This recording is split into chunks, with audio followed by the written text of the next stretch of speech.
অনুসন্ধান 16 জন বিশিষ্ট নাগরিকের মতামতের ভিত্তিতে যাচাই বাছাই শেষে 10 জনের চূড়ান্ত নামের তালিকা থেকে সাবেক সচিব AKM নুরুল হুদাকে সিইসি হিসাবে নিয়োগ করেন রাষ্ট্রপতি। প্রধান নির্বাচন কমিশনার হিসেবে দুজনের নাম সুপারিশ করা হয়।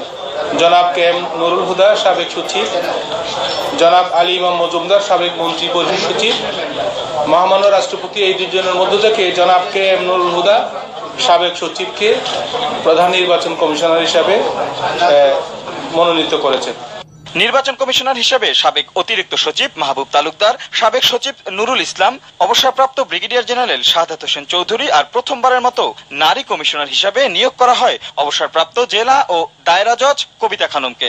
দ্বিতীয় ক্যাটাগরি নির্বাচন কমিশনারের জন্য 8টি নাম সার্চ কমিটি প্রস্তাব করেছিল। মহামান্য রাষ্ট্রপতি জনাব মাহবুব তালুকদার, সাবেক অতিরিক্ত সচিব, জনাব মোহাম্মদ রফিকুল ইসলাম, সাবেক সচিব, বেগম কবিতা খানম, অবসরপ্রাপ্ত জেলা ও দায়রা জজ রাজশাহী, এবং ব্রিগেডিয়ার জেনারেল অবসরপ্রাপ্ত শাহাদাত হোসেন চৌধুরীকে নির্বাচন কমিশনার হিসেবে নিয়োগ দিয়েছে।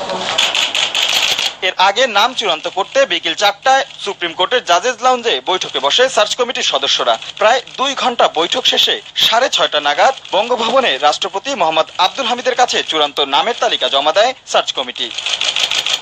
রাশেদ লিমন, সময় সংবাদ, ঢাকা।